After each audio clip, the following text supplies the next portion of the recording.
And on today's episode of No Gears, No Glory, we're mounting D-rings. Stay tuned.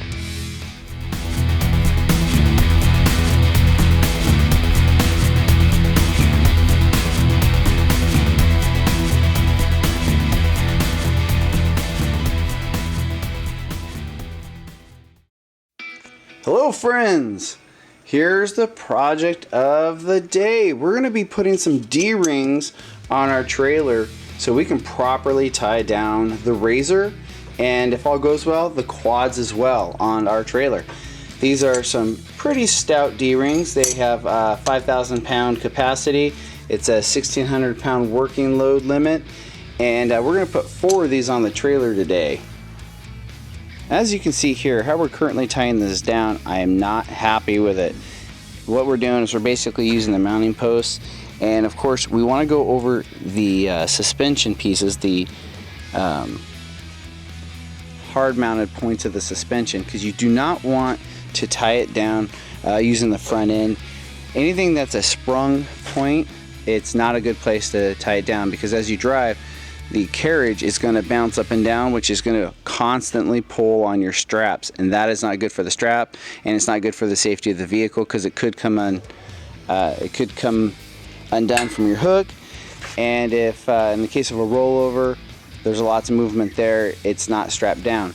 So with a D-ring and a hard mounting point with your suspension, this stays taut, and if there's a rollover or something, it stays on the trailer and less likely to get thrown and do an ugly somersault across your highway. As I was saying, I don't like using a part of the chassis that is sprung, and that's what I have to do back here. There's actually not a good way to put a strap across these back wheels that is safe or not gonna mess with the strap. So here I am tying into a suspended portion of the chassis, and I don't like it. What we're going to do is we're going to go down here. We're going to put a D-ring on the interior side of this post. We're going to do the same on that side. On the front, we're going to use the interior portion of this post. And then on the front, we're going to go down to the interior portion here. So we tie down straight here, across the suspension, unsprung portion to the front. We'll do it on both sides. Now the first thing we want to do is try to figure out where exactly we're going to mount this. And we're using some pretty steady heavy duty D-rings, which are going to require a pretty good size hole. We're going to be using 3/8 hardware for this.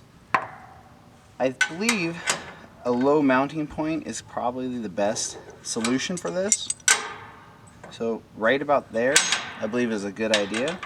Stays away from the gate. Centered here, centered low close to the mounting point of the trailer is probably a good idea. So let's start with that. Now ultimately we're going to make a 11/64 hole right here. However, we're going to start with a smaller drill bit and build up to it.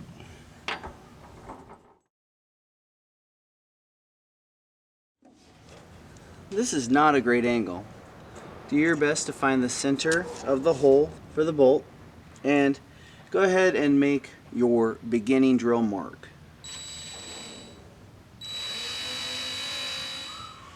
Now that we have our beginning marks put in, we'll go ahead and pull this back off, and that way we have plenty of room to work on our holes.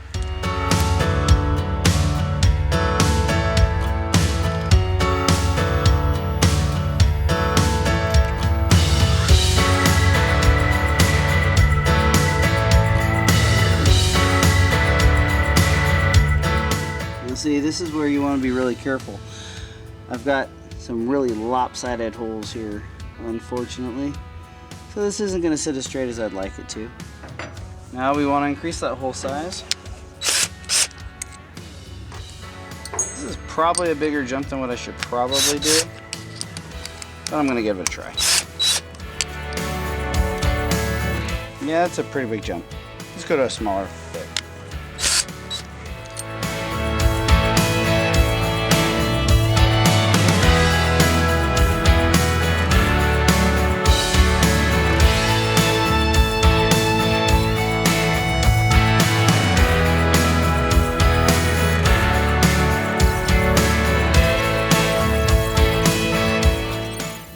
at this point, we just repeat the process. All right? Here we go on time lapse.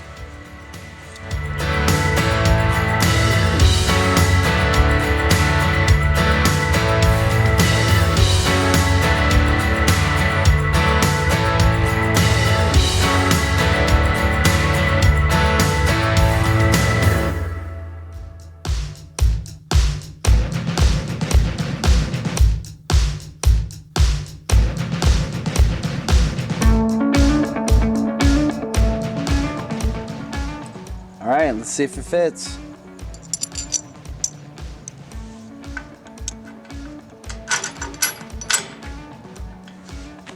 All right, there we go. That's 2. So now ideally, what I'm gonna do is, I think I'm gonna go ahead and put the next mount right here in front of the wheel. And that way it can have a nice arch, be nice and taut from here to here without binding or trying to wrap around the wheel really tight. And so this is our next location spot. Now this one's going to be a little bit more complicated due to the fact that we have this little kind of gap right here. So we're going to have to come in here just above the bed rail and with a mounting spot. So again, we'll get the tape, we'll mark our spots, and then we'll start drilling. Here we go. So in this particular case, we're gonna start on the back side here while we'll mount it on the front. It's just easier to work on this side, see where we line up, and then put it in place. And when we mount it, we'll just mount it on the opposite side. Again, just above the rail line here, somewhere in the center.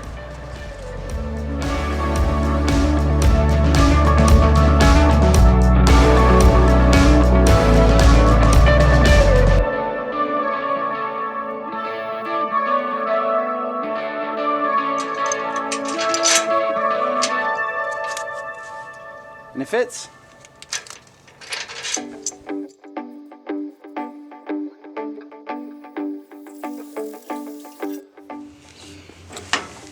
So here on the front, we're going to follow the same process. You can see where I'm currently mounting this.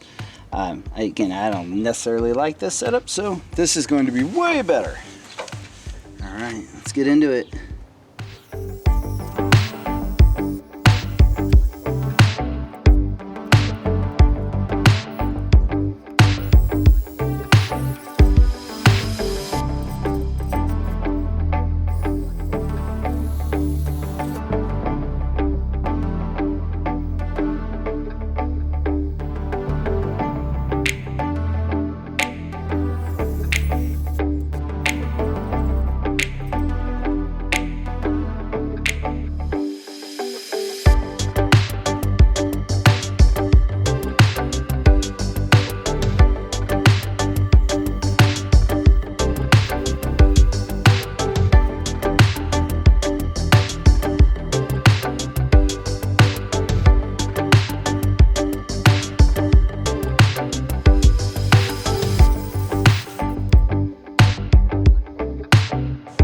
Beautiful.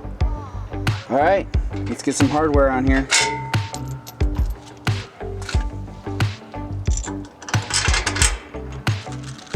Now in this instance, I'm using a washer and a lock washer and then a nut.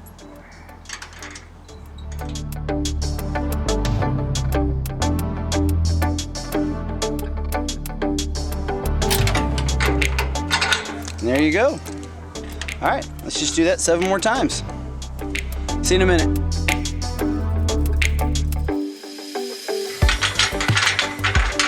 That's number 2. Well, there we have it. I've got the hooks on, I've got all the hardware on, and it came out pretty good. I put the straps on last night, ran out of daylight yesterday to kind of show you guys what I was doing. So basically just again put the hardware on all 8 points, got the straps on, left them on overnight to make sure that my hardware work didn't fail. And the next test will obviously be roadworthiness, but I'm pretty happy with it.